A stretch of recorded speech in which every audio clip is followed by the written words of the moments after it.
नमस्कार दोस्तों, मैं बलवीर चौधरी। हम आपका टॉपिक पढ़ रहे थे जो अपनी प्रीवियस क्लास थी, उसमें आपने स्टील के बारे में पढ़ा था कि आपके स्टील कितने प्रकार की होती है और स्टील में किन चीज़ों को मिलाने से आपके उसके किस गुण में वृद्धि हो जाती है। तो हमने सारी चीज़ें आपको पढ़ा दी थी स्टील और लोहे के बारे में। अब हम बात करेंगे आपके आगे कि भाई जो धातुएं होती हैं, धातुओं में आपके क्या है, गुण पाए जाते हैं। तो उन गुण की बात करें तो उसमें आपके मेटल की प्रॉपर्टीज आती हैं। भाई अपना आज का जो टॉपिक है वो आपका क्या है, मेटल में ही है आपका, कि आपके जो मेटल होती हैं इनकी प्रॉपर्टीज के बारे में आपसे पूछ लेता है। और इसमें से क्वेश्चन खूब देखने को मिलेंगे आपको। मेटल प्रॉपर्टीज मतलब धातुओं के आपके गुण धर्म। धातुओं के गुण धर्म की बात करेंगे दोस्तों, तो इसमें गुण धर्म जो होते हैं वो आपके कौन कौन से होते हैं। तो देखिए, गुण धर्म की बात करें हम, अगर आदमी के या इंसान के गुण की बात करें तो उसमें क्या होता है, उसका रंग कैसा होता है, एक तो ये देख लेते हैं। एक आपका उसका वेट, हाइट, इन सारी चीजों को हम क्या कर लेते हैं, आपका मेजर करते हैं।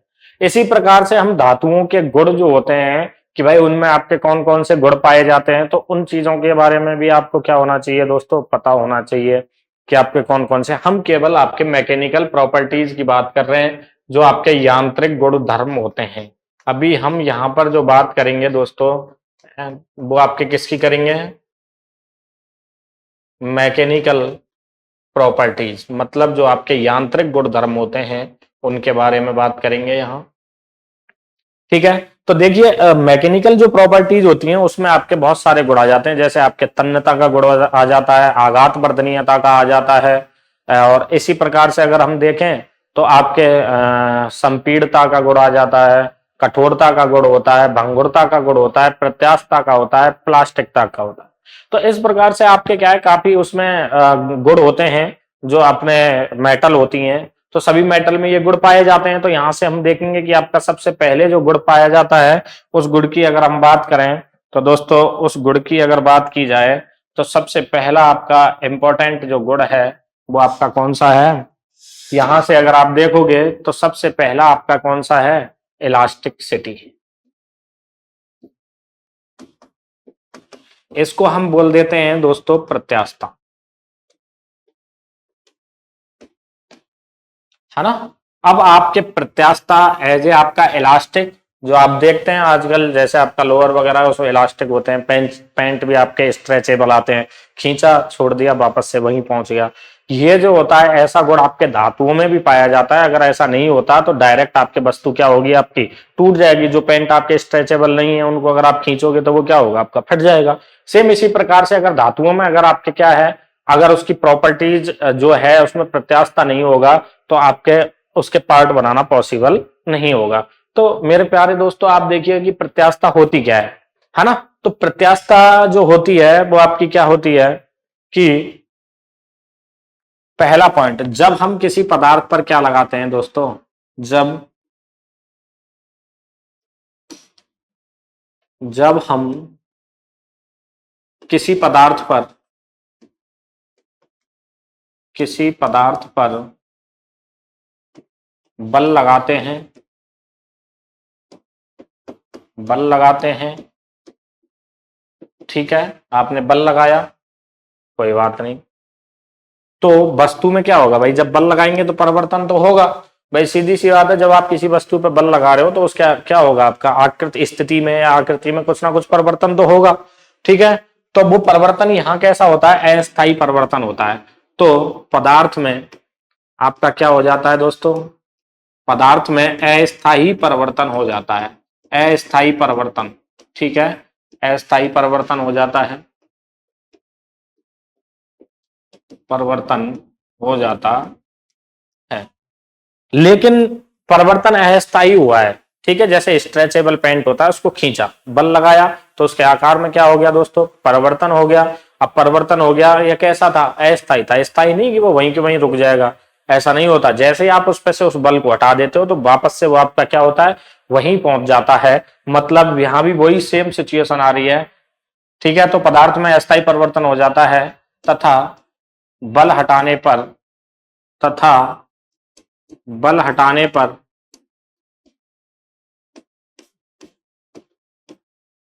क्या होता है, पदार्थ पुनः पूर्व अवस्था में लौटकर आ जाता है। पदार्थ पुनः पूर्व अवस्था में लौटकर आ जाता है। पूर्व अवस्था में लौटकर आ जाता है। ये तो था दोस्तों आपके किसका गुण, आपका प्रत्यास्थता का। अगर हम सेम इसी चीज को हम अगर करें कि भाई इस पे, जैसे कि आपका दूसरा जो पॉइंट होता है, अगर मैं इस पे बल लगा रहा हूं पदार्थ पर और बल लगाने पे उसमें परिवर्तन होता है, ठीक है, और परिवर्तन होने के बाद उस पे से मैं बल हटाऊं तो वो परमानेंट डिफॉर्मेशन हो जाए। मतलब मैं कह सकता हूं कि परमानेंट जो परिवर्तन होगा आपका, भाई परमानेंट परिवर्तन हो जाएगा आपका।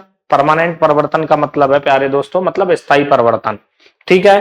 तो स्थायी परिवर्तन अगर हो जाता है और बल हटाने पर वस्तु आपके पुनः लौट कर नहीं आती है, तो वस्तु दूसरी अवस्था में चली जाती है, जिसको हम क्या कह देते हैं, आपका प्रत्यास्थता, प्लास्टिकता कहा जाता है। दो गुण होते हैं, प्रत्यास्थता का भी गुण होता है और आपके प्लास्टिकता का भी गुण होता है। तो प्लास्टिकता क्या होती है मेरे प्यारे दोस्तों? प्लास्टिकता होती है कि जब वस्तु आपके पुनः अपनी पूर्व अवस्था में लौटकर नहीं आती है, मतलब उसमें परिवर्तन कैसा हो जाता है, स्थायी परिवर्तन हो जाता है। जैसे स्ट्रेचेबल जो पेंट था उसको खींचा, बल लगा के उसके आकार में क्या हुआ, परिवर्तन हुआ। अगर मैं उस पैसे उस बल को हटाता हूं तो परमानेंट परिवर्तन हो जाता है। परमानेंट परिवर्तन ही आपका क्या कहलाता है, आपका प्लास्टिकता कहलाता है। अर्थात वस्तु प्लास्टिक अवस्था में चली जाती है। जैसे हम वेल्डिंग पढ़ रहे थे, हम वेल्डिंग में हम देखते हैं कि आपके जो रेजिस्टेंस वेल्डिंग होती है उसमें वस्तु किस अवस्था में चली जाती है, आपके प्लास्टिक अवस्था में चली जाती है। कोई बात नहीं, ठीक है। यहां पर एक आपका एक नियम और आता है, यहां से एक नियम पूछ लेता है आपसे, और वो नियम है आपका हुक का नियम। ठीक है दोस्तों, दूसरा जो है अपने पास में वो क्या होता है आपका, यहां से मैं नॉर्मली इसकी एक परिभाषा लिख देता हूं आपको प्लास्टिकता की। प्लास्टिकता क्या होती है, देखो इसमें अगर आपसे देख पूछा जाए कि भाई क्या आप जितने भी मशीनों के फ्रेम व ढांचे बनाते हो वो सब किस गुण के कारण पॉसिबल होते हैं, आपके प्रत्यास्थता के कारण, इलास्टिसिटी के कारण। अब आप कहोगे सब ऐसे कैसे? अगर आप किसी पदार्थ को ढाल रहे हो, मोड़ रहे हो, या फिर उसको किसी आकार में डाल रहे हो, तो आप देखोगे अगर उसमें प्रत्यास्थता का गुण नहीं होता तो वो क्या होता, टूट ही जाता है ना। अगर उसमें प्रत्यास्थता नहीं होगी तो डायरेक्ट टूटेगा। तो इसीलिए उसमें हमेशा आपका क्या होता है, आपका प्रत्यास्थता का गुण। तो क्वेश्चन आ जाता है कभी कभी आपसे पूछ लेता है कि आपके मशीनों के फ्रेम व ढांचे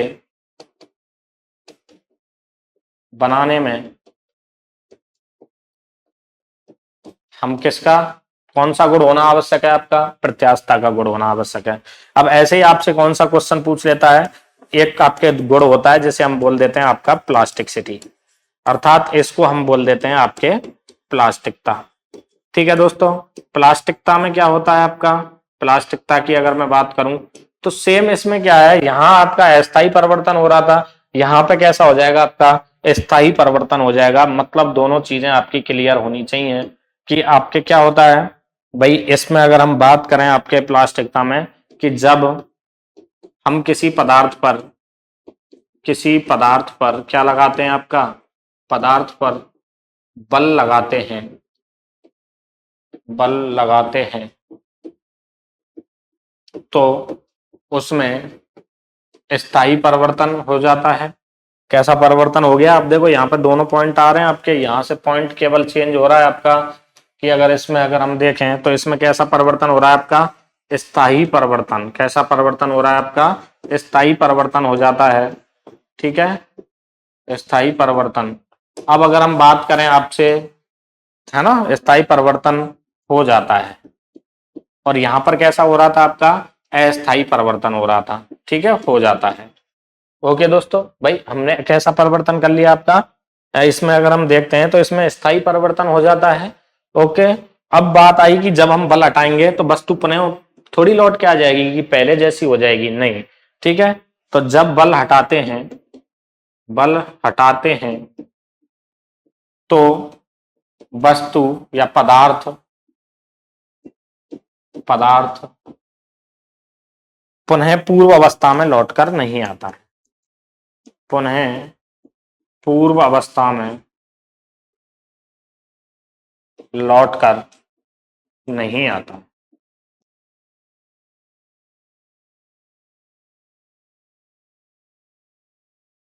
ठीक है, इस गुण को ही हम क्या कह देते हैं, लौट कर नहीं आ रहा है, मतलब परमानेंट डिफॉर्मेशन हो जाता है, विरूपित हो जाता है, तो पदार्थ के इस गुण को क्या कहा जाता है दोस्तों, प्लास्टिकता कहा जाता है।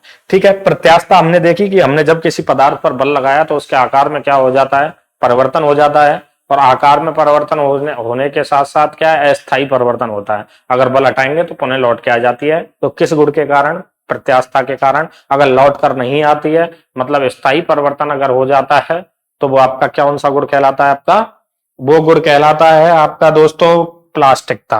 अब यहां पर प्रत्यास्थता से रिलेटेड आपके कुछ एक नियम दिया गया था, क्वेश्चन आ जाता है, एक नियम दिया था हुक ने, और उसको हम बोल देते हैं आपका कौन सा, हुक का नियम। ठीक है दोस्तों, क्या बोल देते हैं उसको अपन, हुक का नियम। तो यहां पर आपका एक और पॉइंट बन जाता है।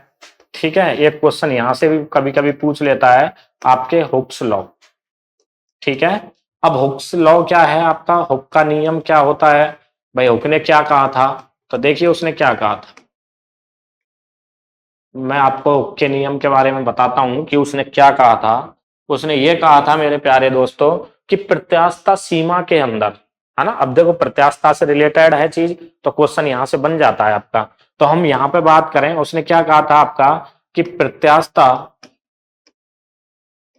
प्रत्यास्थता सीमा, एक वर्ड उसने लगा दिया है। ठीक है, प्लास्टिक सीमा में चला गया तो ये गुण काम नहीं करेगा।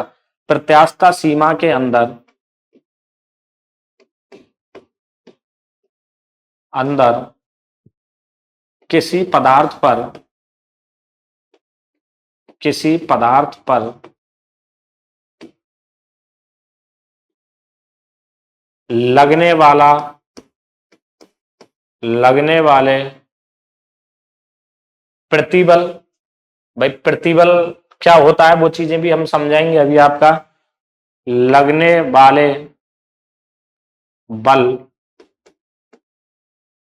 लगने वाले बल के कारण, अब बल लगेगा तो उसमें कुछ ना कुछ विकार तो होगा, के कारण उसमें उत्पन्न, उसमें उत्पन्न प्रतिबल, ये देखो नया वर्ड आया आपका प्रतिबल, है ना, इसको अपन न्यू से प्रदर्शित कर देते हैं। वह उत्पन्न विकृति, विकृति का मतलब होता है दोस्तों आपका क्या, जिसमें विकार उत्पन्न हो जाता है। ठीक है, अपना पहला आकार कुछ और था और उसके बाद में आपका आकार अलग हो गया, तो उत्पन्न विकृति, इसको अपन स्मॉल ई से प्रदर्शित कर देते हैं। एक दूसरे के क्या होते हैं दोस्तों, एक दूसरे के समानुपाती होते हैं, एक दूसरे के समानुपाती होते हैं, समानुपाती होते हैं। ये क्वेश्चन किस प्रकार से आता है मेरे प्यारे दोस्तों, क्वेश्चन इस प्रकार से पूछा जाता है कि आपका जो प्रत्यास्थता सीमा है, केवल जो हुक का नियम है वो किस सीमा तक काम करता है, वो कह देगा ऑप्शन ए में तन्यता सीमा तक, या प्रत्यास्थता सीमा तक, या प्लास्टिक सीमा तक, या फिर आपके भंगुरता सीमा तक। इस प्रकार से कोई भी क्वेश्चन दे सकता है आपको, और ऑप्शन ये क्वेश्चन पूछा जाता है। ये बहुत इंपॉर्टेंट पॉइंट है आपका, जिसको आपको ध्यान रखना है। ठीक है, जिसको आपको क्या रखना है, आपका ध्यान रखना है कि आपका जो हुक का नियम है वो आपका किस सीमा तक कार्य करता है। तो वो किस सीमा तक कार्य करता है दोस्तों, आपके प्रत्यास्थता सीमा तक कार्य करता है। ये क्वेश्चन कभी कभी आपसे पूछ लेता है। तो उसने क्या कहा था कि भाई प्रत्यास्थता सीमा के अंदर जितना आप बल लगा रहे हो, जब मैं किसी चीज पे बल लगाता हूं तो उसके कारण उसमें आकार में कुछ ना कुछ परिवर्तन हो रहा है, तो उसके कारण जो विकृति आ रही है और जो इसमें प्रतिबल उत्पन्न हो रहे हैं, ये एक दूसरे के क्या होते हैं, समानुपाती। अर्थात जितना आप प्रतिबल लगाओगे उतनी ही आपके क्या होगी, उसमें विकृति होगी। एक का आपने प्रतिबल लगा है तो एक ही विकृति होगी, दो अगर प्रतिबल लगा है तो दो ही आपके क्या होगा, विकृति होगी। तो यहां से एक क्वेश्चन आपका कभी कभी आपसे पूछ लेता है, तो आपको ध्यान रखना है। इसने तो कह दिया कि भाई आपके प्रतिबल और विकृति जो होते हैं वो एक दूसरे के कैसे होते हैं दोस्तों। भाई अगर हम यहाँ पे बात करें, इसने जो चीज कही है, प्रतिबल समानुपाती आपका क्या होता है आपका दोस्तों, विकृति होता है ना। तो अब सबसे पहले तो आपको ये चीज पता होना चाहिए कि भाई प्रत्यास्थता सीमा क्या होती है ना। भाई प्रत्यास्थता तो आपने पढ़ ली कि प्रत्यास्थता क्या होती है, कि हम जब किसी पदार्थ पर बल लगाते हैं तो उसके आकार में क्या हो जाता है, आपका अस्थायी परिवर्तन हो जाता है। और जब बल हटाते हैं तो वो अपने पूर्वावस्था में लौट कर आ जाती है। इसको हम प्रत्यास्थता कहते हैं। लेकिन प्रत्यास्थता सीमा की अगर आपसे बात की जाए कि आपके प्रत्यास्थता सीमा क्या होती है, तो इसके लिए हम बात करें तो इसने पहले हम प्रतिबल पढ़ेंगे और फिर उसके बाद में क्या पढ़ेंगे दोस्तों, विकृति पढ़ेंगे। ठीक है, अब हम सबसे पहले आपका पॉइंट देखते हैं कि आपका प्रतिबल क्या होता है। ठीक है, अब हम बात करते हैं कि आपका जो प्रतिबल है, प्रतिबल क्या होता है।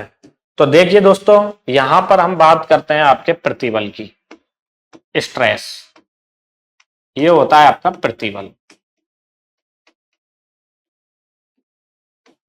ठीक है, अब ये प्रतिबल क्या होता है, मैं एज ए आपको एक उदाहरण से समझाना चाहता हूं कि भाई जैसे मान के चलो हमारे पास में ये कोई पार्ट है और ये आपके छोटे छोटे मॉलिक्यूल से मिलकर बना हुआ है, इस प्रकार से मिलकर बना हुआ है ना।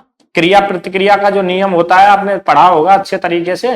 जब हम किसी चीज पर आपका जितना बल लगाते हैं उतना ही बल वो हम पे लगाता है, यही तो क्रिया प्रतिक्रिया का बल है आपका। तो इस पे जैसे ही मैं कोई फोर्स लगाता हूं, ये आपका क्या हो गया दोस्तों, बल हो गया। इस पे मैं बल लगा के इसको खींच रहा हूं, तो इसके अणु क्या करेंगे, आपके विपरीत दिशा में बल लगाएंगे। इसके अणु क्या करेंगे, अरे प्यारे दोस्तों बताइए, इसके अणु क्या करेंगे, ये विपरीत दिशा में इसको क्या करेंगे, आपका बल लगाएंगे। ठीक है, ये तो आपका क्या हो गया, आपका बल हो गया। ठीक है, ये तो आपका बल हो गया। और इसकी अगर मैं बात करूं, जो अंदर से इस बल के विरोध में जो बल लग रहा है, वो आपका क्या कहलाता है, आपका प्रतिबल कहलाता है। वो क्या कहलाता है दोस्तों, प्रतिबल कहलाता है। ठीक है, तो बल के विरोध में जो आपका बल बल लगता है वो आपके प्रतिबल, मतलब आंतरिक अणुओं के द्वारा जो बल लगाया जा रहा है बल के विरोध में, वो प्रतिबल हो गया। सीधी सी परिभाषा। एक तो हम इसमें सीधा हम कह सकते हैं, क्या कह सकते हैं भाई, इसमें अगर आप देखोगे तो इसमें आप क्या कह सकते हो भाई, इसमें आप कह सकते हो कि जब किसी पदार्थ पर, जैसे हम जब किसी पदार्थ पर, है ना, जब किसी पदार्थ पर हम क्या लगा रहे थे, यहां पे आपका बल लगाते हैं। क्या लगा रहे थे, ये बल लगाया, एफ फोर्स लगाते हैं, बल लगाते हैं, तो क्या होता है दोस्तों, तो पदार्थ के आंतरिक अणुओं द्वारा, पदार्थ के आंतरिक अणुओं के द्वारा, आंतरिक अणुओं के द्वारा, अणुओं के द्वारा क्या लगाता है, आपका बल के विरोध में क्या लगाया जाता है, आपका बल लगाया जाता है। बल के विरोध में लगने वाला बल क्या कहलाता है, आपका लगने वाला बल आपका क्या कहलाता है दोस्तों, प्रतिबल कहलाता है। एक परिभाषा तो आपके प्रतिबल की ये हो गई कि भाई हम इसको प्रतिबल कह देते हैं, प्रतिबल कहा जाता है। अब देखिए दोस्तों, यहां से एक और परिभाषा आपके कभी कभी इसमें और भी बन जाती है।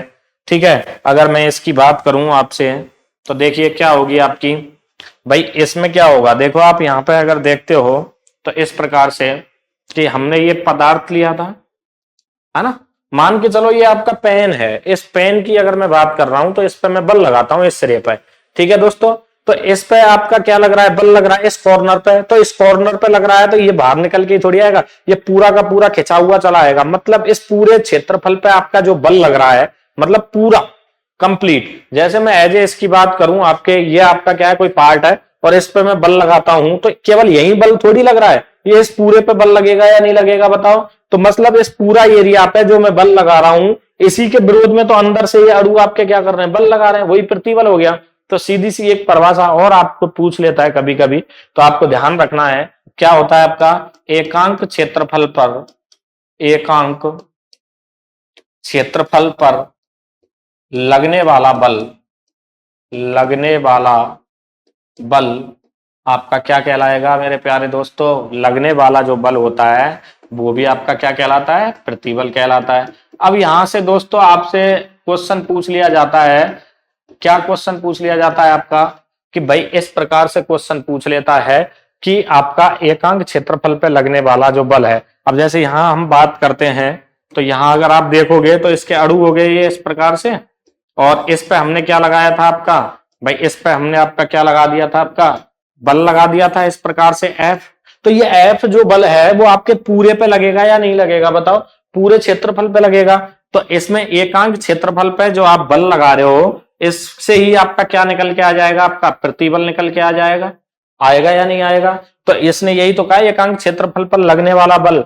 तो देखो प्रतिबल का आपसे फॉर्मूला पूछ लेता है कभी कभी, तो आपको ध्यान रखना है कि आपका जो प्रतिबल का फॉर्मूला है वो पूछ लेता है। तो प्रतिबल बराबर आपका क्या होगा भाई? एकांक क्षेत्रफल पे लगने वाला बल मतलब एफ बल हो गया, और आपके एकांक क्षेत्रफल मतलब एरिया हो गया। ठीक है दोस्तों, एफ होता है आपका क्या? बल, ठीक है, और फोर्स, और ये क्या होता है आपका? क्षेत्रफल, मतलब बल अपॉन के क्षेत्रफल। अगर आप इस प्रकार से आप करते हो, जैसे अगर मैं बात करूं कि भाई आपके इसका जो है 5 मीटर लंबा है, 5 मीटर आपका चौड़ा है, या सॉरी 2 मीटर आपका क्या है? चौड़ा, 2 मीटर चौड़ा है।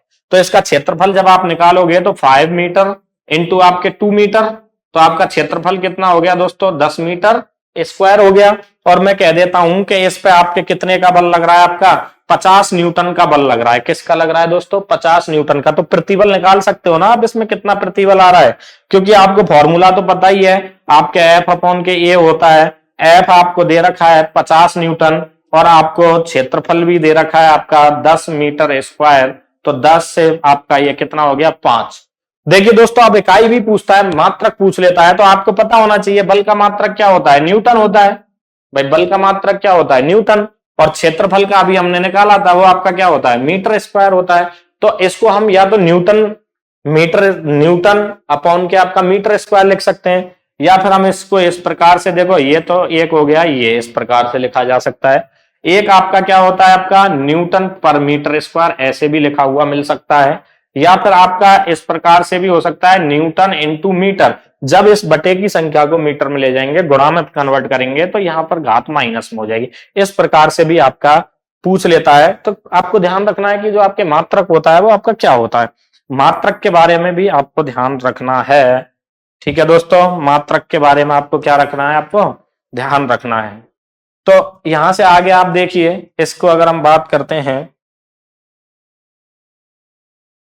ये आपका क्या हो गया? यूनिट हो गई। किसकी यूनिट हो गई? ये आपके, ये हो गई आपके किसकी?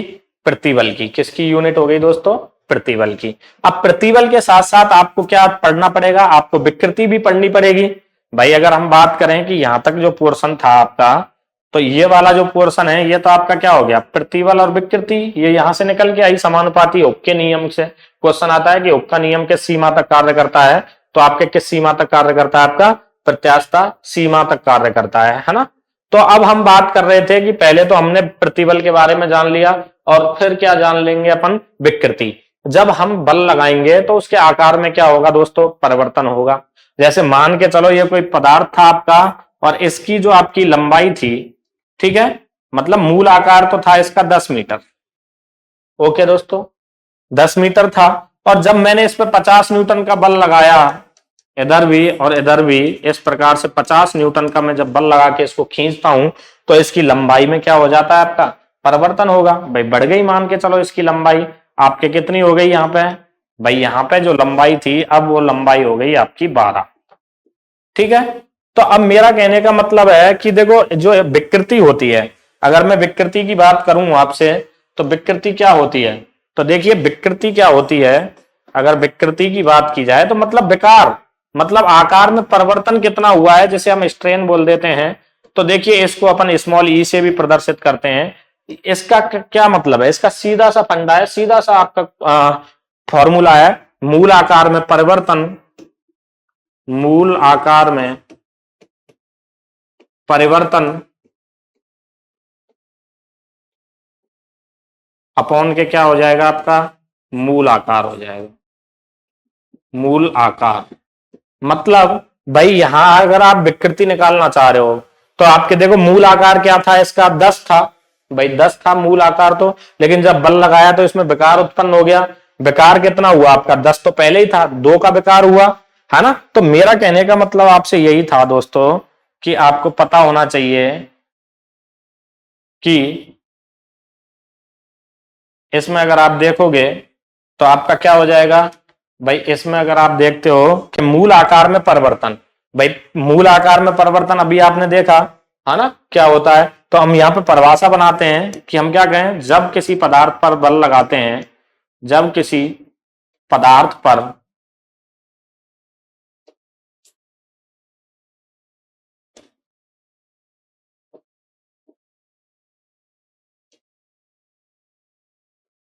किसी पदार्थ पर क्या लगाते हैं अपन, बल लगाते हैं, बल लगाते हैं, तो उसके आकार में क्या हो जाता है दोस्तों, उसके आकार में क्या हो जाता है, आपका आकार में परिवर्तन होता है,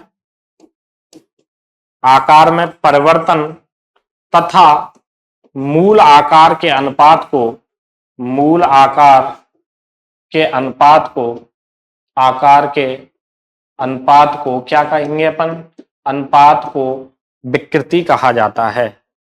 क्या कहा जाता है मेरे प्यारे दोस्तों, विकृति कहा जाता है। अब ये चीज समझ में आ गई होगी आपके कि आपके विकृति और प्रतिबल दोनों क्या होते हैं। एकांक क्षेत्रफल पे लगने वाला बल जो होता है वो आपका प्रतिबल कहलाता है। प्रतिबल जो होता है आपका क्या, एफ अपॉन के, अर्थात आपके बल अपॉन के क्षेत्रफल। तो बल का मात्रक न्यूटन होता है, क्षेत्रफल का होता है मीटर स्क्वायर। ठीक है, इसी प्रकार से इसकी यूनिट न्यूटन पर मीटर स्क्वायर या मीटर इंटू मीटर माइनस 2। तो इस प्रकार से इसकी घात लगा देते हैं। और विकृति क्या होती है भाई, जो मूल आकार था पहले तो वो, और जो बल लगाने के बाद जो परिवर्तन हुआ है वो, इन दोनों का अनुपात जो होता है वो आपका क्या कहलाता है, आपका वो विकृति बाहर निकल के आ जाती है। तो सेम आपका यहाँ पे आपका क्वेश्चन क्या बना दोस्तों कि आपका अगर इसके फॉर्मूला की बात करें तो मात्रक भी पूछता है, इसका भी मात्रक पूछ सकता है ना आपसे कि भाई मात्रक क्या होता है आपके विकृति का। तो आपको ध्यान रखना है कि भाई इसमें आपका अगर आप देखोगे तो हम थोड़ा सा आगे ले लेते हैं इसको कि आपके जो विकृति है उसका आपका फॉर्मूला क्या बना दोस्तों, विकृति का फॉर्मूला आपका बना स्मॉल ई, इसका फॉर्मूला बना आपका क्या, मूल आकार, मूल आकार में परिवर्तन, मूल आकार में परिवर्तन अपॉन के क्या हो जाएगा आपका, मूलाकार हो जाएगा, है ना, मूलाकार हो जाता है। तो यहां से इसकी यूनिट पूछ लेता है कि आपका मात्रक क्या होता है। अब देखिए यहां पे अगर हम बात कर रहे हैं तो इस प्रकार से ये पदार्थ था, जब इस पे हमने बल लगाया तो इसके आकार में क्या हो गया, आपका वृद्धि हो गई, ये बढ़ जाता है इस प्रकार से। मतलब पहले 10 था, 10 मीटर था, अब ये आपका कितना हो गया आपका दोस्तों, 12 मीटर हो गया। कितना हो गया आपका, 12 मीटर हो गया। मतलब इसमें देखो परिवर्तन जो होता है, अब जैसे लंबाई में परिवर्तन हो रहा है तो परिवर्तन को डेल से दिखा देते हैं। ठीक है, ये आपकी लंबाई थी आपके क्या L1 और ये थी आपकी क्या L2। तो जब हम इसमें परिवर्तन निकालेंगे तो L2 माइनस हम क्या कर देंगे, आपका L1 कर देंगे। तो यहां पे अगर आप देखोगे तो 12 माइनस 10 बराबर अपना कितना बचेगा दोस्तों, अरे बताइए कितना बचेगा, 2 बचेगा, 2 मीटर बचेगा या नहीं बचेगा बताओ। तो इस प्रकार से मूल आकार में परिवर्तन, जैसे अगर हम यहां लें तो मूल आकार में परिवर्तन कितना था आपका, 2 मीटर का, और मूल आकार कितना था दोस्तों, 10 मीटर का। भाई ये मूल आकार है और ये मूल आकार में परिवर्तन हो गया। अब आप यहां पे देखते हो क्या कि आपका जो मीटर है तो मीटर से मीटर कैंसिल हो जाएगा। अब जब मीटर से मीटर अगर सेम डिवाइड भाई सेम अगर डायमेंशन है तो ये ऊपर नीचे है तो कट जाएंगी, है ना। तो मीटर से मीटर काट दिया तो यूनिट क्या बची, कुछ भी नहीं बची। तो हम यहां पे कह सकते हैं डायरेक्टली आपके इसका मान कितना आ गया, आपका 1/5 निकल के आया। तो अब यहां से बहुत इंपॉर्टेंट क्वेश्चन जो मैं आपको बता रहा था वो यही बनता है कि यह मात्रक विहीन होती है, इसका कोई मात्रक नहीं होता है, यूनिट लेस, मात्रक विहीन होती है, विहीन होती है, इसे हम बोल देते हैं आपका क्या, यूनिट लेस। ठीक है दोस्तों। अब बात आई कि हुक ने तो क्या कह दिया था आपका, भाई हुक ने क्या कहा था कि आपका हुक ने कह दिया था कि आपके प्रतिबल, अब अगला पॉइंट आपका यहां से स्टार्ट होता है।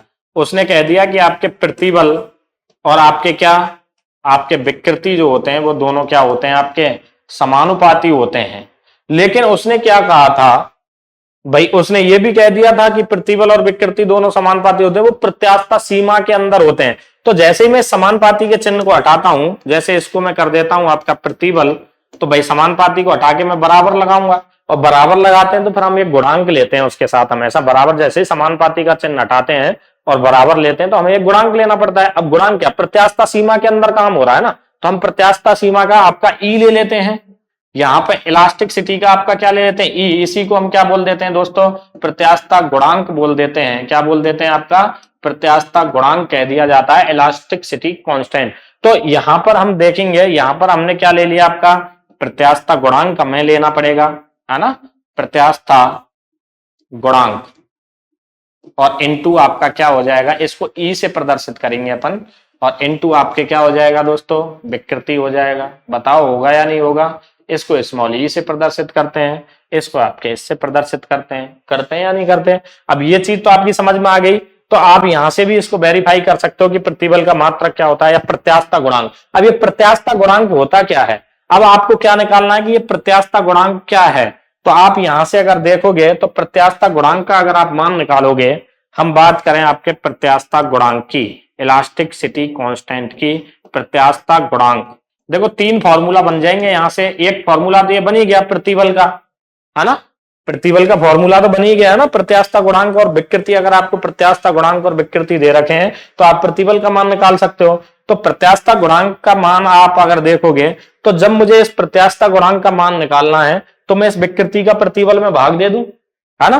तो यहां से अगर हम देखेंगे तो आपका फॉर्मूला क्या बन जाएगा, आपका प्रतिबल अपॉन के क्या हो जाएगा दोस्तों, विकृति हो जाएगा। प्रतिबल अपॉन के क्या हो जाएगा मेरे प्यारे दोस्तों, विकृति हो जाएगा। बताओ होगा या नहीं होगा। अब प्रत्यास्थता गुणांक का अगर आपसे मात्रक पूछ लेता है कि आपका मात्रक क्या होता है, तो मात्रक का आप देखो भाई, हमने प्रतिबल का निकाला था अभी जस्ट पीछे वाली क्लास में कि प्रतिबल का आपका मात्रक क्या होता है, न्यूटन पर मीटर स्क्वायर, और विकृति का कोई मात्रक आपका होता ही नहीं है। तो इसमें अगर आप देखोगे तो आप देखो प्रतिबल का जो मात्रक था, प्रतिबल का क्या मात्रक था आपका, न्यूटन पर मीटर स्क्वायर, और इसका कोई मात्रक होता ही नहीं है। तो आप बताओ प्रत्यास्थता गुणांक और प्रतिबल दोनों के आपका मात्रक सेम हो गया। भाई आपके प्रत्यास्थता गुणांक और प्रतिबल दोनों के आपके क्या होते हैं, मात्रक सेम होते हैं, है ना दोस्तों। तो इसकी अगर हम बात करें तो प्रतिबल और विकृति आपके दोनों क्या होते हैं, आपके समानुपाती होते हैं। किसमें, प्रत्यास्थता सीमा में। वहीं से हमने इसको प्रत्यास्थता गुणांक निकाल लिया। अब आप देखिए प्रत्यास्थता गुणांक के बाद में हम यहां से विकृति भी निकाल सकते हैं। अगर हम इस प्रत्यास्थता गुणांक का प्रतिबल में भाग दे दें तो नया फॉर्मूला बन जाएगा विकृति का। भाई अगर आप देखोगे यहां से अगला फॉर्मूला हम किसका बनाते हैं, यहां से विकृति का। अगर आपको विकृति का मान चाहिए होता है, ठीक है, तो ये तो ई का मान आ गया आपका। अगर आपको विकृति निकालनी है तो विकृति निकालने के लिए आप क्या करेंगे, इसको यहीं रहने दो और इसको प्रतिबल में भाग दे दो, है ना। तो आपका क्या निकल के आ जाएगा, विकृति। भाई प्रत्यास्थता गुणांक तो कैसे निकाला था, प्रतिबल में भाग दे दिया विकृति का। अगर विकृति लेकिन निकालनी है तो प्रत्यास्थता गुणांक का प्रतिबल में भाग दे देंगे, है ना। तो यहां से अगर आप देखोगे तो आपका फॉर्मूला क्या बन जाएगा, आपका फॉर्मूला बन जाएगा दोस्तों आपके क्या, प्रतिबल अपॉन के आपका क्या हो जाएगा, आपका प्रत्यास्थता गुणांक हो जाएगा, प्रत्यास्थता गुणांक हो जाएगा। यहां तक क्लियर हुई चीजें। अब देखो यहां से मात्रक भी वेरीफाई कर लो आप। भाई यूनिट लेस होती है ना, तो कैसे आपकी यूनिट लेस होगी, आप यहां से देख सकते हो कि भाई अपना प्रतिबल का तो क्या हो गया, न्यूटन पर मीटर स्क्वायर, और आपके प्रत्यास्थता गुणांक का भी मैंने अभी निकाल के बताया था, क्या होता है, न्यूटन पर मीटर स्क्वायर। अब दोनों ऊपर नीचे सेम है तो ये क्या हो जाएंगी, आपकी कैंसिल हो जाएंगी। यहां से भी आप देख सकते हो विकृति जो होती है वो कैसी होती है, आपकी यूनिट लेस होती है। ठीक है दोस्तों, अब हम बात करते हैं आगे। तो आप यहां पे देखिए कि अब हमारी बात आ रही थी कि प्रतिबल और विकृति जो हैं वो आपके केवल प्रत्यास्थता सीमा तक ही क्यों आपका समानुपाती थे, क्या कारण था आपके। अगर हम प्लास्टिक सीमा में चले जाते हैं, अब प्रत्यास्थता सीमा देखते हैं अपन। भाई अगर आप यहां से देखते हो,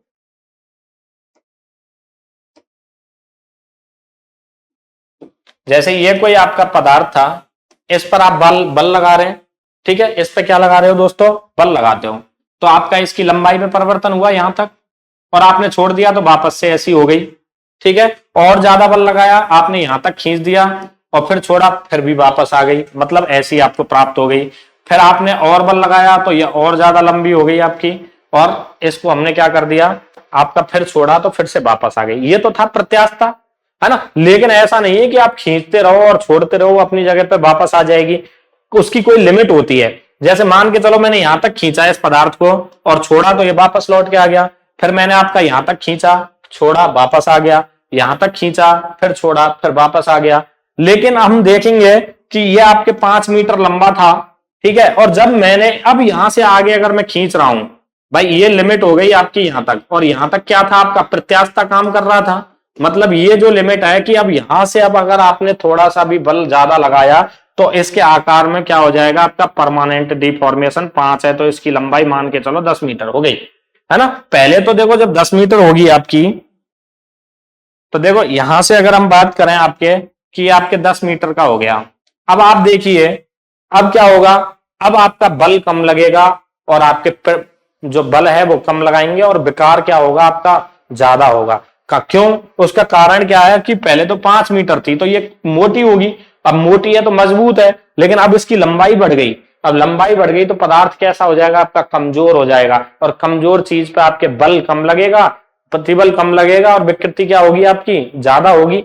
और जब विकृति ज्यादा हो रही है तो समानुपाती कैसे हो सकते हैं बताइए। लेकिन यहां तक क्या था, जितना बल लगा रहे थे उतना बढ़ रही थी, जितना बल लगा रहे थे उतनी बढ़ रही थी। लेकिन अब क्या करेंगे, इस सीमा के बाद में कम बल लगाएंगे और विकार क्या हो जाएगा आपका, ज्यादा हो जाएगा मेरे प्यारे दोस्तों। तो इसीलिए आपके केवल हुक्का जो नियम है वो आपके किस पे काम करता है, प्रत्यास्था सीमा तक काम करता है। ठीक है, इसके बाद में आपके कौन सी परमानेंट परिवर्तन, तो वो आपके प्लास्टिकता आ जाती है। फिर प्लास्टिकता की भी सीमा होगी, उसके बाद में दूसरा गुण आ जाएगा। इसी प्रकार से ये गुण चलते रहे, क्योंकि एक पदार्थ टूटने से पहले वो आपके कई प्रोसेस से गुजरता है ना। कई प्रोसेस से कैसे गुजरता है भाई, हील्ड पॉइंट भी आता है ना, और अपर यील्ड पॉइंट है, लोअर यील्ड पॉइंट होता है, फिर क्रैकिंग आते हैं, फिर फ्रैक्चर पॉइंट आता है, और फिर जाके आपका टूटता है। जब हम किसी तार को अगर हम क्या करते हैं आपका इस प्रकार से खींचते हैं, तो पहले तो इसकी लंबाई बढ़ेगी इस प्रकार से, फिर क्या होगा कि इसमें एक पॉइंट ऐसा आता है कि जहां बहुत कम बल लगाने पे ज्यादा बेकार हो जाता है ना। अपर यील्ड पॉइंट और लोअर यील्ड पॉइंट, दो प्रकार के पॉइंट आते हैं इसमें, ठीक है। तो उस पे क्या होता है, उस पे तनन सामर्थ्य सबसे अधिक होती है। जो यील्ड पॉइंट आता है, पराभव बिंदु जिसे हम बोलते हैं, वो क्या होता है, एक ऐसा पॉइंट भी आता है जब इसको खींचते रहते हैं तब आप क्या होता है आपका कि आप बहुत कम बल लगाओ और ज्यादा लंबा हो जाता है, मतलब विकृति बहुत ज्यादा हो जाती है ना। तो वो आपके क्या कहलाते हैं, यील्ड पॉइंट और अपर में। उसके बाद में क्या होगा, जहां से टूटना होगा वहां से बीच में, जैसे इसको मैं खींच रहा था तो ये बीच में से क्या हो जाएगा, पतला, जहां से टूटना होगा। फिर और बल लगाऊंगा तो फिर आप देखोगे इस तक क्रैकिंग आ जाती है, मतलब दरार पड़ना स्टार्ट हो जाती है। फिर आप देखोगे तो एक पॉइंट ऐसा आता है जिससे टूटना होता है, वो पॉइंट आ जाता है। और फिर अगर और मैं इसको खींचता हूं तो फिर आपका पदार्थ क्या होता है, फ्रैक्चर होता है। उसको हम, एक पदार्थ जब टूटता है तो टूटने से पहले काफी सारे प्रोसेस या प्रक्रम से क्या होता है आपका दोस्तों, गुजरता है ना। तो हम केवल प्रत्यास्था सीमा तक ही आपके प्रतिबल और विकृति को क्या कर पा रहे थे, आपका प्रतिबल और विकृति को हम क्या कर पा रहे थे, समानुपाती करवा रहे थे। आगे के पॉइंट हम नेक्स्ट क्लास में देखेंगे। नमस्कार दोस्तों, मैं बलवीर चौधरी। हम जो पिछले टॉपिक में आपका पढ़ रहे थे कि हमने किस प्रकार से मेटल की जो प्रॉपर्टीज थी उनके बारे में हमने थोड़ा सा देखा था कि आपके प्रत्यास्था क्या होती है और आपके प्लास्टिकता क्या होती है। प्रत्यास्था में ही हमने आपका हुक्का नियम पढ़ लिया था। हुक्के नियम के साथ हमने प्रतिबल भी पढ़ा था, विकृति भी पढ़ा था, उसका क्या मात्रक होता है, और हुक्का नियम आपके किस सीमा तक कार्य करता है। तो वो सारी चीजें हम पढ़ चुके थे।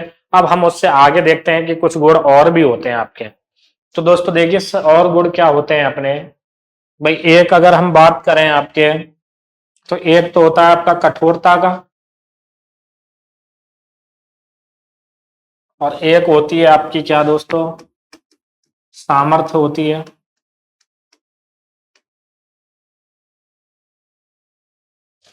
ठीक है, मतलब दो गुण और होते हैं, एक आपके हार्डनेस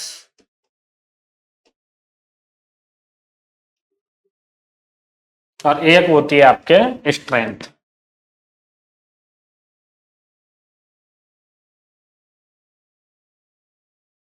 मतलब मजबूत। अब देखिए दोस्तों, यहां से किस प्रकार से आपके क्वेश्चन बनते हैं कि आपके कठोरता और आपके जो हमने आपका स्ट्रेंथ लिया है, सामर्थ्य लिया है। अब हालांकि दोनों में आपके एक दूसरे के विपरीत हैं। अगर आपके कठोरता बढ़ेगी तो सामर्थ्य में कमी आ जाएगी। ठीक है दोस्तों भाई, अगर आपके कठोरता बढ़ेगी तो सामर्थ्य में क्या आ जाएगी, आपके कमी आ जाएगी। और अगर सामर्थ्य बढ़ेगी तो आपके कठोरता में क्या हो जाएगा, आपका कमी हो जाएगी। तो मेन चीज आपकी क्या थी, हार्डनेस क्या होता है। तो देखिए दोस्तों, हार्डनेस क्या होता है, दो चीजें। एक तो अगर मैं इसके ऊपर पार्ट रख रहा हूं, अगर चल रहा है, जैसे आपके रेल के पहिए होते हैं और आपके ट्रेन होती है, तो दोनों धातु आपस में आपके एक दूसरे के ऊपर ओवरलैप कर रही हैं, तो चल रही हैं। जब हम किसी चीज के ऊपर आपके क्या करते हैं, आपके खरोंच करते हैं या फिर आपके मार्किंग करते हैं, निशान जो आपके जिस प्रकार से अगर हम उसको खुरचें, क्या करें, आपका खुरचना, स्क्रैच करना, ठीक है ना, या फिर हम करें कि उसको हम घिसें। अगर ये दोनों गुण कि आपके वो नहीं हो रहे हैं, अगर आप खुरच रहे हो वो नहीं खुरची जा रही है, उस पर स्क्रैप या निशान नहीं पड़ रहे हैं, या फिर हम उसको घिस रहे हैं तो वो नहीं घिस रही है, तो वो किस गुण के कारण, धातुओं में ऐसा कौन सा गुण होता है जो इसको कम करता है या रोकने का काम करता है। रोकने का काम करता है आपका कौन, कठोरता। तो देखिए दोस्तों, यहां से क्वेश्चन किस प्रकार से पूछता है आपसे, डायरेक्ट इसकी परिभाषा पूछ लेता है ना। और अगर हम बात करें आपके सामर्थ्य की, तो सामर्थ्य क्या होता है, जब हम किसी पदार्थ को मोड़ते हैं। देखो, मोड़ना और मरोड़ना दोनों चीजें आपकी क्या होती हैं, आपकी अलग अलग होती हैं। जैसे कि अगर मैं यहाँ पे बात करूं, आपके एक गुण और हो जाता है, जैसे हम टफनेस बोल देते हैं। क्या बोल देते हैं दोस्तों, जिसको आपका टफनेस कह दिया जाता है, अर्थात इसको हम बोल देते हैं कड़ापन।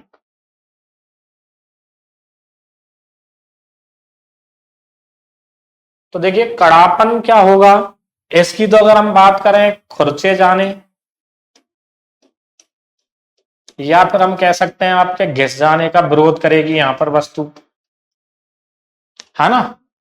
घिस जाने का क्या करती है आपके दोस्तों, विरोध करती है। और अगर मैं इसकी बात करूं कि आपके इसमें क्या होता है, तो इसमें अपने मोड़े जाने का विरोध करेगी, मोड़ना, है ना, है ना। इसको हम कह सकते हैं मोड़ने का, या फिर हम कह सकते हैं आपके तोड़ने का। ठीक है, इनका क्या करता है, आपका विरोध करता है।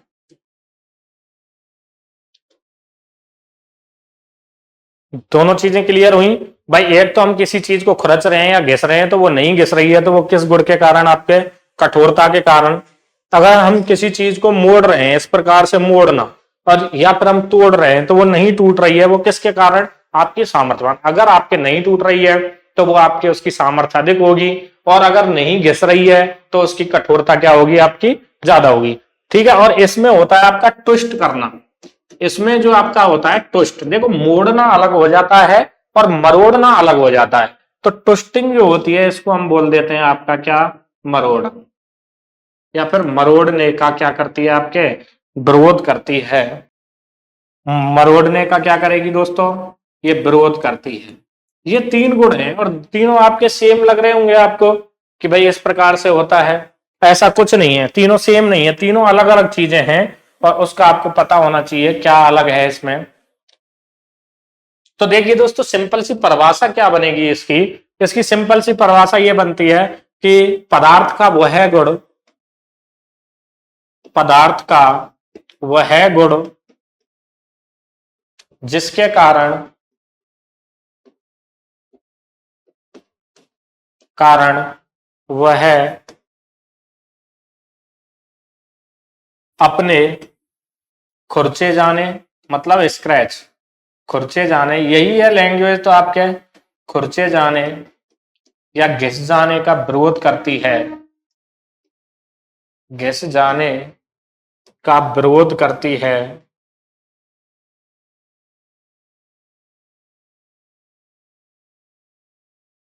वह क्या कहलाता है आपका, वह कठोरता कहलाता है। और ये आपके बहुत जरूरी है भाई, जो चीज आपकी जितनी ज्यादा कठोर होगी जल्दी टूट जाएगी। टूट क्यों रही है, क्योंकि उसकी सामर्थ्य कम होगी। मैंने बताया था ये दोनों एक दूसरे के क्या होते हैं, आपके अपोजिट होते हैं। जहां कठोरता ज्यादा होगी वहां आपके सामर्थ्य ऑटोमेटिकली क्या होगी, कम हो जाएगी या नहीं हो जाएगी, बताओ मेरे प्यारे दोस्तों।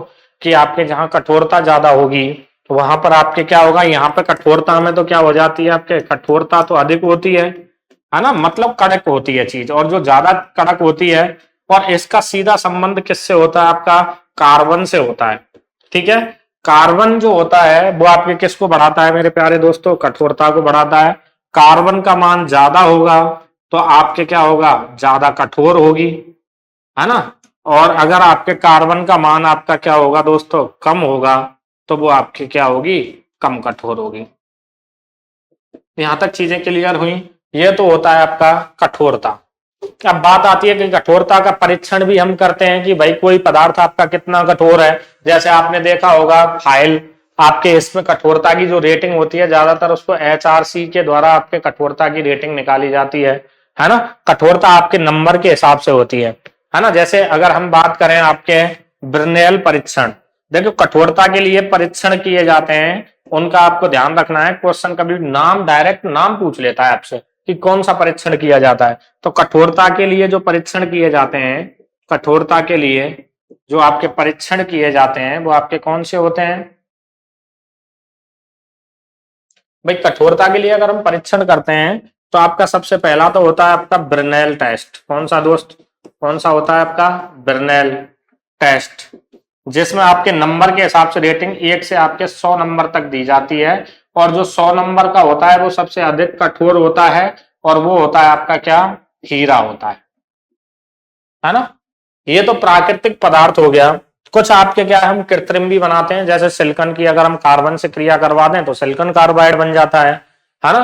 तो कार्बाइड में जब वस्तु परिवर्तित होती है तो बहुत ज्यादा कठोर हो जाती है। ऐसे एल्युमिनियम का अगर ऑक्सीजन के साथ में क्रिया करवा दें तब भी कठोर हो जाती है, एल्युमिनियम ऑक्साइड बन जाता है ना। तो ब्रिनेल परीक्षण किए जाते हैं। इसी प्रकार से आपका रॉकवेल परीक्षण किया जाता है। रॉकवेल परीक्षण, रॉकवेल टेस्ट बोलते हैं। और एक टेस्ट और होता है जिसे हम बेकर टेस्ट बोल देते हैं। तो इस प्रकार से आपके परीक्षण किए जाते हैं। 3 प्रकार के और भी होते हैं, लेकिन आपसे ज्यादातर इनका ही नाम पूछता है कि आपके कठोरता के लिए परीक्षण कौन कौन से किए जाते हैं। ब्रिनेल, आपके रॉकवेल, और आपके कौन सा बेकर टेस्ट किया जाता है। तो मेरे हिसाब से कठोरता की चीजें समझ में आई होंगी, क्योंकि कठोरता अधिक होगी तो सामर्थ्य क्या हो जाएगी दोस्तों, ऑटोमेटिक क्या हो जाएगी आपके, अरे बताइए सामर्थ्य क्या हो जाएगी आपकी, कम हो जाएगी या नहीं होगी। बताइए दोस्तों, सामर्थ्य आपके क्या होगी, कम होगी या नहीं होगी, कम हो जाएगी। ठीक है, इसी प्रकार से अगर हम सामर्थ्य की बात करें तो ये क्या होगा, पदार्थ इस गुण के कारण, पदार्थ इस गुण के कारण, गुण के कारण वह कारण मोड़ने या तोड़ने का क्या करेगी, आपके का विरोध करेगी। ठीक है, विरोध करती है।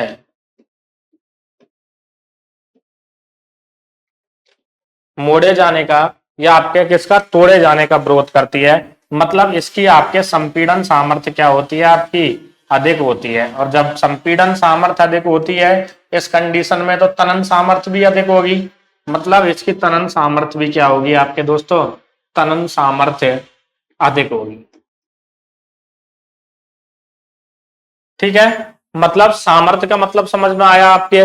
सामर्थ्य हमने क्लियर कर ली कि भाई संपीड़न मतलब वस्तु जल्दी से टूटती नहीं है, हालांकि नरम होती है, घिस जल्दी जाती है। मतलब हम कह सकते हैं आपके इसमें क्या होगा, आपके कठोरता तो क्या हो जाएगी आपकी, कम हो जाती है।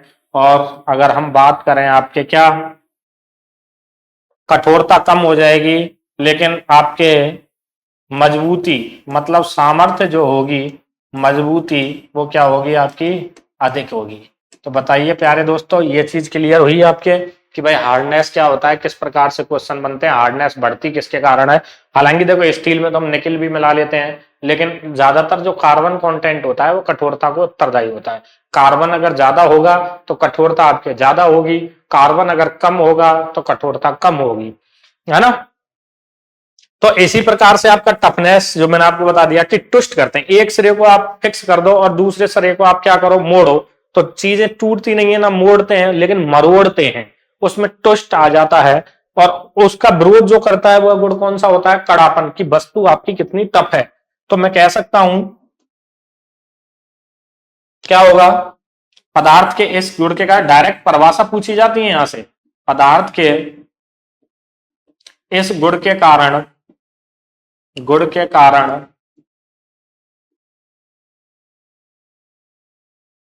वह अपने मरोड़े जाने का, ट्विस्टिंग,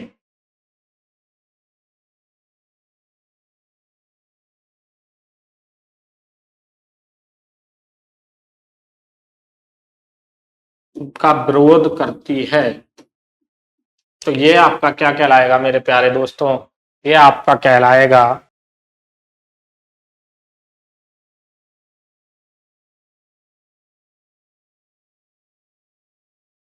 विरोध करती है, तो इसे हम क्या कह देते हैं इसी गुण को? इसे टफनेस कहा जाता है।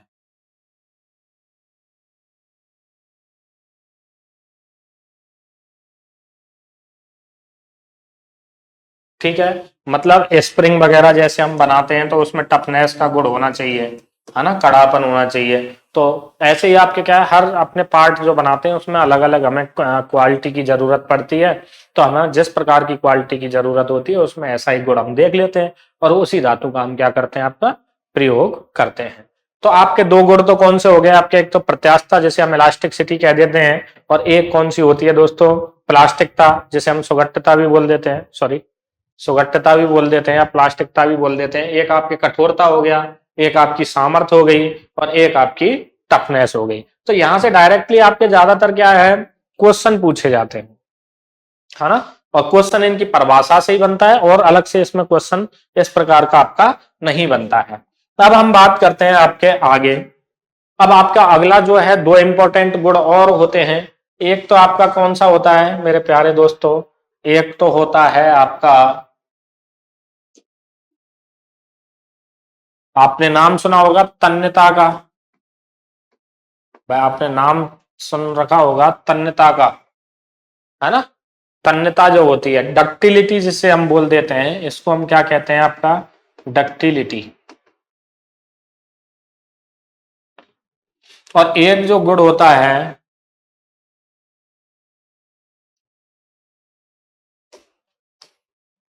इसको हम बोल देते हैं आपका क्या? डक्टिलिटी, है ना। डक्टिलिटी क्या होता है? तन्यता। और उसी के साथ में एक गुण और होता है जिसे हम बोल देते हैं आपका मैलियाबिलिटी। इसको हम बोल देते हैं आपका आघात वर्धनीयता।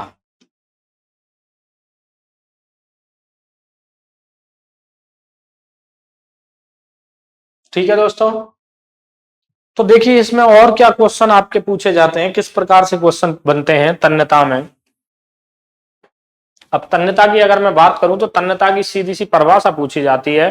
तन्य का मतलब क्या होता है भाई? आपके कितना खिंचाव है, तनन है उसमें, है ना। तो इसकी अगर हम बात करें तो आपसे अगर क्वेश्चन पूछ लेता है तो आपको पता होना चाहिए कि हम कह सकते हैं कि धातु जिनके भी आपके पतले तार खींच पा रहे हो, आपके स्टील के तार बनाए जाते हैं, आपके पिटवा लोहा के तार बनाए जाते हैं, आपके कॉपर के तार बनाए जाते हैं, एल्युमिनियम के तार बनाए जाते हैं।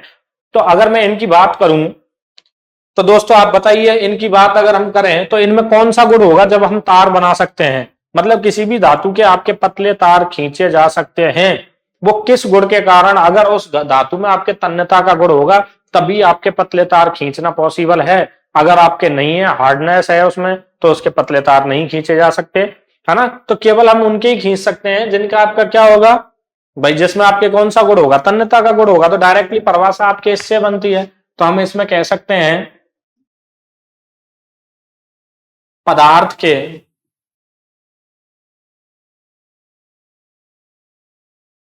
पदार्थ के इस गुण के कारण, पदार्थ के इस गुण के कारण,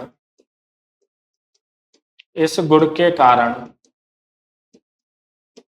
धातु के क्या खींचे जा सकते हैं? आपके पतले तार। ये इंपॉर्टेंट है, बस यही आंसर है इसका जो क्वेश्चन में पूछा जाता है।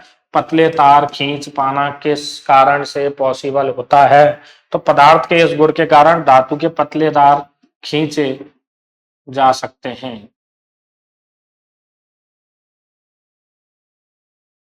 ठीक है दोस्तों, जैसे कि सबसे अधिक तन्य धातु की अगर मैं बात करूं तो आपके क्या होता है, सोना होता है, उसके बाद में आपका चांदी होता है ना। इनकी अगर बात करें, जैसे अपन 1 ग्राम सोने की बात करें तो 1 ग्राम सोने में आपका कितना, 1 किलोमीटर लंबा तार आपका खींचा जा सकता है, लंबा तार खींचा जा सकता है।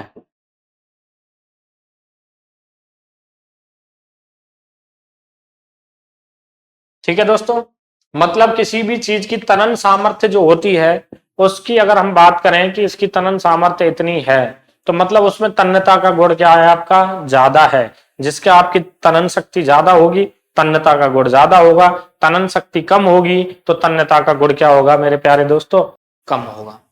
ठीक है, यहां तक अपना हो गया था। ये सिंपल सा आपसे क्वेश्चन पूछ लेता है, इसमें से परिभाषा से क्वेश्चन बनते हैं, कोई ज्यादा अलग से क्वेश्चन नहीं पूछता है। मैलियाबिलिटी में से कुछ क्वेश्चन आपके अच्छे बन जाते हैं। आघात वर्तनीयता, भाई देखो ये तो पतले तार हो गए, मतलब इसमें अगर हम बात करें तो एज आप यहां से देख सकते हो, जैसे इसकी बात करूं तो जो चद्दर बनाई जाती है, ठीक है, यहां पे हम क्या करते हैं कि इस गुण के कारण हम क्या कर पाते हैं आपका, इस गुण के कारण धातुओं के को पतली चद्दर, ये इंपॉर्टेंट है, वह पतले तार, यहां पर पतली चद्दर या सीट के रूप में हम क्या कर पाते हैं आपका, सीट के रूप में परिवर्तित कर सकते हैं, रूप में बनाया जा सकता है। वो किस गुण के कारण, अगर आपके आघात वर्धनीयता होगी, जैसे माइल्ड स्टील होता है उसकी आघात वर्धनीयता अच्छी होती है, जिनकी तन्यता अच्छी होगी उनकी आघात वर्धनीयता भी अच्छी होती है। तो देखिए दोस्तों, रूप में बनाया जाता है, लेकिन यहां पे अंतर क्या है आपका, और इसमें अंतर क्या है, इसमें तो आपका कोई ये टुकड़ा है, मान के चलो सोने का या फिर आपके किसी का भी स्टील का ले लो, और अगर मैं इसको खींचता हूं इस प्रकार से पकड़ के तो ये इस प्रकार से परिवर्तित हो जाएगा। मतलब यहां पर जो परिवर्तन होता है इसमें धातु की कौन सी डायमेंशन में होता है भाई, लंबाई में। यहाँ पे अगर आप देखोगे तो जो परिवर्तन हो रहा है, विकृति जो आ रही है बल लगाने पर, वो किस में आ रही है, लंबाई में। तो इसको हम कह सकते हैं, इसका सीधा संबंध आपके लंबाई से हो गया, है ना। और इसकी अगर बात करूं, ये इस प्रकार का है। अब मैं इसको अगर पीटता हूं, इसको क्या करता हूं आपका, पीटता हूं, ठीक है दोस्तों, जब मैं इसको पीटूंगा तो आपका क्या होगा, ये इस प्रकार से हो जाएगा या नहीं हो जाएगा, मतलब चद्दर के रूप में चौड़ाई बढ़ेगी, है ना। तो चौड़ाई बढ़ेगी या नहीं बढ़ेगी भाई, चद्दर सीट कब बनेगी, जब चौड़ाई बढ़ेगी। तो मतलब यहां पे आपका क्या होता है, चौड़ाई में वृद्धि होती है। ठीक है, किस में वृद्धि होती है आपके, चौड़ाई में वृद्धि होती है। और यहाँ पर किस में वृद्धि हो रही है आपके, लंबाई में वृद्धि हो रही है ना। यहाँ पर जो होता है, जैसे ये बल लग रहा है आपका इस प्रकार से, है ना, तो वस्तु आपके क्या होगी भाई, जैसे मैंने इसमें बल लगाया इस प्रकार से, तो ये या तो इधर की तरफ जाएगी या इधर की तरफ जाएगी। ऐसे अगर मैं बल लगा रहा हूं तो पदार्थ ऐसे ही तो बढ़ेगा आपका, बढ़ेगा या नहीं बढ़ेगा। तो दो कंडीशन आपकी हो गई कि इसमें जब बल लगाते हैं तो विकार आपका क्या होता है, लंबवत होता है। मतलब पदार्थ में जो वृत्ति होती है वो बल के विपरीत होती है, वो सॉरी विपरीत नहीं, आपके लंबवत होती है। लेकिन अगर इसमें बात की जाए आपके, जब इस पर अगर मैं बल लगाता हूं तो जब इधर बल लगा रहा हूं तो इसी साइड में आपके विकृति हो रही है, और इस पे इधर बल लगा रहा हूं तो इसी साइड में विकृति हो रही है, मतलब बल की दिशा में होती है। यहां पर अगर हम बात करें कि जिसमें विकार होता है वो आपके बल की दिशा में होता है, किस में होता है दोस्तों, बल की दिशा में आपकी क्या होती है, आपके विकृति होती है। और इसमें जो विकृति होती है वो आपके कैसी होती है, बल के लंबवत होती है। बल के कैसे हो जाती है दोस्तों, बल के लंबवत होती है ना। ये चीज क्लियर हुई। अब इसमें कुछ उदाहरण आपसे पूछ ले तो जो आपके तन्यता में होते हैं, जैसे सोने की तन्यता अधिक है तो इसकी क्या है, आघात वर्धनीयता भी अधिक होगी। अगर इसमें बात करें अपन चांदी की, तो चांदी भी होता है आपका, माइल्ड स्टील भी होता है या नहीं होता, माइल्ड स्टील सबसे अधिक मजबूत और आपके प्रत्यास्थ होता है। और इसकी अगर हम बात करें आपके, पिटवा लोहा भी होता है आपका, है ना। इस प्रकार से आप देखोगे तो ये भी होती है। ठीक है, तो अब यहां पर क्वेश्चन आपका क्या पूछता है कि आपसे क्वेश्चन इस प्रकार से पूछ लेता है मेरे प्यारे दोस्तों, क्या पूछता है ना। ये उदाहरण बहुत इंपॉर्टेंट है, इनको आपको ध्यान रखना है, इनसे आपका क्वेश्चन पूछा जाता है। अगर एग्जाम्पल पूछे कि जैसे कि, तो आपका देखो सिक्के बनाने में जो आपके सिक्के बनाए जाते हैं, करेंसी जो हमारी बनाई जाती है सिक्के बनाने में, भाई आपका अगर 1 रुपए का वो है सिक्का है या 2 रुपए का है, 5 का है या 10 का है, तो वो किस गुण के कारण, वो भी तो एक चद्दर के रूप में चलते हैं, है ना। तो मतलब कब पॉसिबल है, जब आपके उसमें आघात वर्धनीयता का गुण होगा, तभी आप सिक्के बना सकते हो। तो सिक्के बनाने के लिए भी हम किसकी बात करें, सिक्के बनाने में, या फिर हम कह सकते हैं आपके आभूषण, जो ऑर्नामेंट होते हैं ना, आभूषण होते हैं आपके, आभूषण बनाने में हम किसका, आघात वर्धनीयता का गुण होना आवश्यक है। और जो आपके बर्तन बनाए जाते हैं, आपकी थाली गिलास, इस प्रकार से जितने भी बर्तन बनाए जाते हैं, बर्तन बनाने की भी बात की जाए तो बर्तन बनाने में कब बना सकते हैं आपके, जब उसमें कौन सा गुण होगा दोस्तों, आघात वर्धनीयता का गुण अगर होगा, तभी आप क्या कर सकते हो, उनके बर्तन बना सकते हो, सिक्के बना सकते हो, पतली चद्दर के रूप में आप उसको क्या कर सकते हो, परिवर्तित कर सकते हो। तो यहाँ पे अगर आप देखोगे जिसकी तन्यता ज्यादा होगी वो सीधी सी बात है आघात वर्धनीयता भी ज्यादा होगी, है ना। तो दोनों गुण आपके हो गए कि भाई तननता, तन्य सामर्थ्य, और आपके संपीड़न सामर्थ्य, है ना। इसमें तो हम कह सकते हैं आपका खिंचाव, और इसकी अगर हम बात करें तो इसमें हो जाता है संपीड़न, मतलब दबाना। इसकी संपीड़न सामर्थ्य ज्यादा होगी और इसकी तनन सामर्थ्य ज्यादा होगी, है ना। तो वो वाली चीज थी आपकी। यहाँ पे अगर हम बात कर रहे थे तो सिक्के बनाने में, आभूषण बनाने में और बर्तन बनाने में हमारा किसका उपयोग किया जाता है आपका प्यारे दोस्तों, आपके मेलिएबिलिटी, आघात वर्धनीयता का। तो ये इंपॉर्टेंट है आपका, ये चीज ध्यान रखनी है। कभी कभी दे देता है कि आपके आभूषण बनाने में हम किसका, किस गुण का होना आवश्यक है, तो आपको पता होना चाहिए, या बर्तन बनाने में किसका आवश्यक है। तो इस प्रकार से कभी कभी ये क्वेश्चन आपको दे देता है, तो उस चीज का आपको विशेष ध्यान रखना है। ऐसी बहुत सारी चीजें होती हैं जिनके वो नाम दे सकता है, लेकिन ज्यादातर इनका ही लेता है ना। तो अब हम बात करते हैं कि आगे आपके और कौन कौन से गुण होते हैं। भाई दो तो, पहला तो आपने प्लास्टिकता पढ़ा, दूसरा आपका प्रत्यास्थता पढ़ लिया, तीसरा आपने कठोरता पढ़ लिया, चौथा आपने स्ट्रेंथ सामर्थ्य पढ़ ली, पांचवा आपने टफनेस पढ़ लिया, छठवां आपने डक्टिलिटी तन्यता पढ़ लिया, और सातवां आपने पढ़ लिया मेलिएबिलिटी, आघात वर्धनीयता। अब आपके दो गुण और होते हैं, वो आपके कौन से होते हैं उनके बारे में भी हम दोस्तों बात करते हैं। तो उनमें आपका एक तो होता है आपका कौन सा, क्रीप,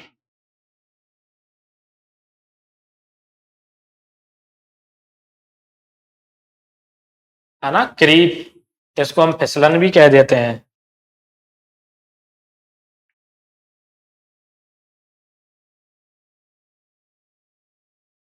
और एक होता है आपका क्या, फटी।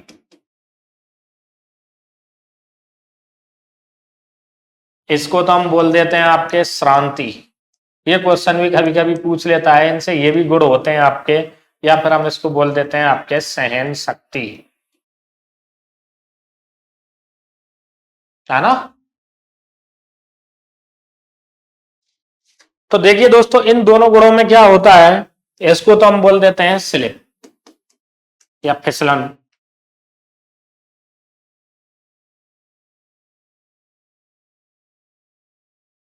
अब देखिए आप, इसकी अगर हम बात करें तो पहले में परिभाषा पे नजर डालो, आपकी परिभाषा क्या है इसकी। जब किसी वस्तु पर या धातु पर समय के साथ, भाई समय मतलब आज और फिर कल, परसों, उस पर लोड क्या हो आपका, समान हो। लोड समान का मतलब है मेरे प्यारे दोस्तों कि आपका लोड नहीं बदले।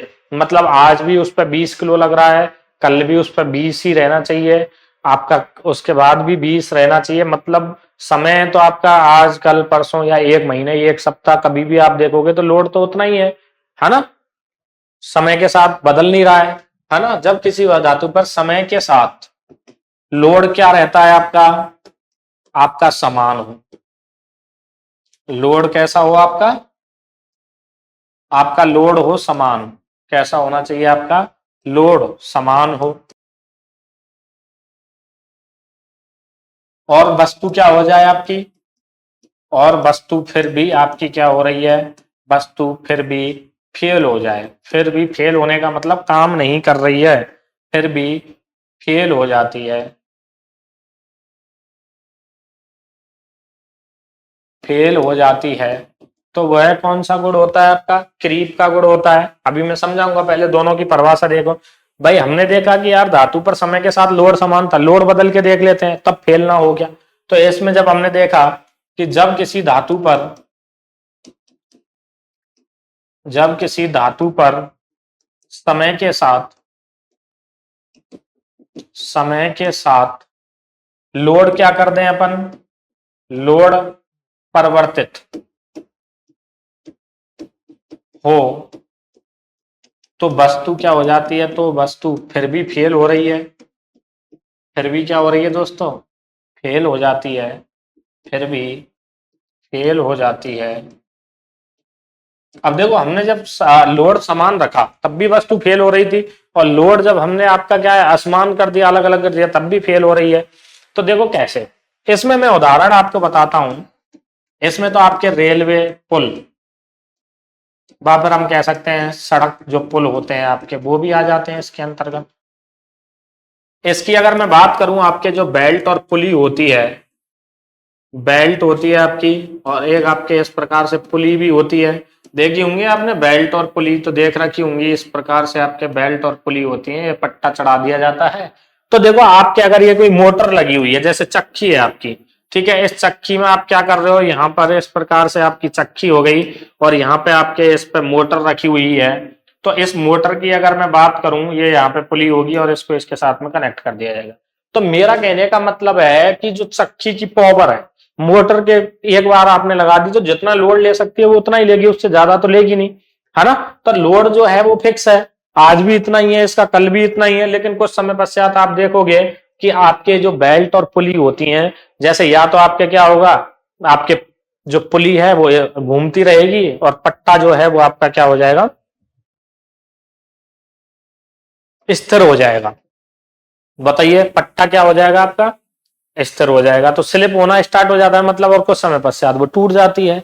ये गुण जो होता है वो आपका क्या कहलाता है, आपका क्रीप या स्लिप का गुण कहलाता है। जब अपन बेल्ट और पुली पढ़ेंगे तब आपको स्लिप भी समझ में आ जाएगी। तो मेरा कहने का मतलब है आपका ये। और जैसे आपकी बेल्ट होती है, आपने देखा होगा, आप उसको फिक्स बांधते हो क्योंकि आपका वजन तो ज्यादा वेरिएबल होता नहीं है ना। तो लेकिन आप क्या देखते हो, बेल्ट को आप उसी जगह पे बांध रहे हो और बहुत लंबे समय तक बांधते जा रहे हो, और वहीं से फिर बाद में क्या हो जाती है, आपकी टूट जाती है, क्योंकि आपका लोड तो फिक्स था ना। वजन भार जो था, लोड उस पर बेल्ट पे पड़ रहा था, वो फिक्स था। लेकिन कुछ समय पश्चात, महीने 2 महीने बाद, वो बेल्ट उस जगह से क्या हो जाती है, टूट जाती है, या फिर वो आपका होल जो है वो बड़ा हो जाता है। ये गुण जो कहलाता है वो आपका क्या कहलाता है, आपका क्रीप या फिसलन। लेकिन यहाँ क्या था, जब किसी धातु पर समय के साथ लोड परिवर्तित हो रहे हैं, आपका पुल है, उस पर कभी साइकिल जा रही है, कभी उस पर स्कूटर जा रहा है, कभी उस पर बाइक जा रही है, कभी ऑटो जा रहा है, कभी रिक्शा जा रहा है, कभी बस जा रही है, कभी ट्रक जा रहा है। मतलब समय के साथ साथ उस पर लोड भी बदल रहे हैं। तो बदल रहे हैं तो ये पदार्थ आपका क्या करेगा, उनको सहन करेगा इसकी लास्ट लिमिट तक। इसको हम कह देते हैं अल्टीमेट स्ट्रेंथ, अल्टीमेट स्ट्रेंथ।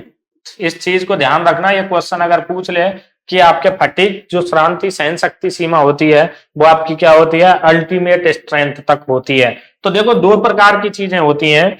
यहाँ पे आपका ये क्वेश्चन फैक्टर ऑफ सेफ्टी से भी पूछ लिया जाता है ना। किस हर चीज की आपकी क्या होती है, अल्टीमेट होता है। भाई आप मान के चलो, आपने किसी को पैसे दे रखे, ठीक है, तो आपने उससे कह दिया कि भाई आप मुझे कल लौटा देना या फिर परसों लौटा देना। तो वो कहेगा ठीक है मैं 3 को दे दूंगा, या फिर वो कहेगा अगले महीने दे दूंगा। फिर पूछो तो उससे फिर कह देगा कि इस मंथ दे दूंगा। ऐसे ऐसे 6 महीने निकल गए। लेकिन फिर तुम क्या कहोगे कि भाई अब मेरा तो अल्टीमेटम है, इस डेट को दे देना, नहीं तो फिर तू ध्यान रख, है ना। तो उसी प्रकार से क्या होता है, ऐसे धातुओं में भी अल्टीमेट होता है। भाई आप करते जा रहे हो, करते जा रहे हो, उनकी भी सहन शक्ति होती है। तो आपके पास में हम पहले ही क्या करते हैं, जो इंजीनियर होता है इस चीज से बचने के लिए वो क्या करता है आपका दोस्तों, इस चीज से बचने के लिए वो आपका क्या करता है, आपके फैक्टर ऑफ सेफ्टी लेके चलता है। क्या लेके चलता है मेरे प्यारे दोस्तों, फैक्टर ऑफ सेफ्टी, है ना, फैक्टर ऑफ सेफ्टी। अब ये फैक्टर ऑफ सेफ्टी क्या होती है, फैक्टर ऑफ सेफ्टी की अगर हम बात करें, ये बोलते हैं सुरक्षा गुणांक। और सुरक्षा गुणांक यहीं से निकलता है कि आपका वर्किंग लोड, भाई जो कार्यकारी लोड है, वर्किंग लोड, का आपके अल्टीमेट स्ट्रेंथ में क्या दे दिया जाए, आपका भाग दे दिया जाए, तो आपका क्या निकल के आ जाता है आपका, भाई इसको तो हम बोल देते हैं अंतिम शक्ति या सामर्थ्य शक्ति, और वर्किंग लोड मतलब कार्यकारी लोड, इनका जो अनुपात होता है वो आपका कितना आ जाता है, आपका फैक्टर ऑफ सेफ्टी आ जाता है निकल के दोस्तों, ये आपके लगभग 3/4 रखी जाती है। जैसे कि आपके क्या है, किसी टम्पू को बनाने वाले ने, लेकिन वो क्या है पहले ही कह देता है भाई उसमें सीट कितनी बनाता है वो, कि भाई आगे 3 सवारी, 1 ड्राइवर और 2 सवारी बैठ सकते हैं, पीछे वाली पे 4 बैठ सकते हैं और उससे 4, मतलब उसने 11 या 12 सवारी के लिए, 15 सवारी के लिए ऑटो बनाया है। वो कह देता है कि भाई इतनी सवारी इस पर बैठा सकते हैं, हमने इसको निर्माण किया है, कोई दिक्कत नहीं आएगी, आप किसी भी प्रकार से आप इसको चलाओ। लेकिन क्या होगा, उसको तो पता है ना, बनाने वाले को ये मानेगा नहीं, भाई बनाने वाले को तो पता है कि ये मानेगा नहीं, है ना, बनाने वाले को पता है कि ये इसमें मैं 15 सवारी की कह रहा हूं तो ये कम से कम इसमें 20 या 25 या 30 सवारी भर के लेके जाएगा, 4 इधर लटकाएगा, 4 इधर लटकाएगा, 4 इधर लटका देगा, मतलब उसको डबल करके ले जाएगा। तो वो हमेशा क्या करता है, वो आपका फैक्टर ऑफ सेफ्टी लेके चलता है। जैसे ट्रेन को बनाया, अगर ट्रेन को निर्माण करने वाले इंजीनियर हैं, है ना, तो वो क्या करेंगे भाई, अगर आपके ऐसे ट्रेन उसमें वजन ज्यादा हो जाए, कभी भीड़ ज्यादा हो जाती है, कभी कम हो जाती है, कभी छत पे भी बैठ जाते हैं, है ना, तो इस प्रकार से भाई उसको अगर हम उसकी अंतिम तनन सामर्थ्य या उसकी जो शक्ति होगी अल्टीमेट स्ट्रेंथ से ज्यादा अगर उसमें क्या करेंगे भीड़ या फिर उसमें वजन करेंगे, तो वो तो क्या होगा, क्रैक होगी, फटेगी, या फिर आपके क्या होगी, पलट जाएगी, है ना। तो वो हमेशा फैक्टर ऑफ सेफ्टी लेके चलते हैं, क्योंकि कुछ जगह ऐसी होती है कि वो कंट्रोल नहीं कर पाएंगे, तो हमेशा वो इंजीनियर क्या है, फैक्टर ऑफ सेफ्टी लेके चलता है, सुरक्षा गुणांक। भाई हमें पता है कि इस पर जैसे बाइक बनाई, वो आपके 3 सवारी बैठा सकते हैं, लेकिन 5-5 भी बैठा के ले जाएगा, उसको पता है इस पर ज्यादा से ज्यादा वो 5 बैठा सकता है ना, तो वो 5 के हिसाब से फैक्टर ऑफ सेफ्टी 3 बता के चलता है, 2 और भी बढ़ा लेगा ये तो भी कोई दिक्कत नहीं है, मतलब 5, है ना, लेकिन वो बता के कितना चलता है, 3, फिर वो फैक्टर ऑफ सेफ्टी लेके चलता है, इसी को आपका क्या कह दिया जाता है, आपका सुरक्षा गुणांक कह दिया जाता है।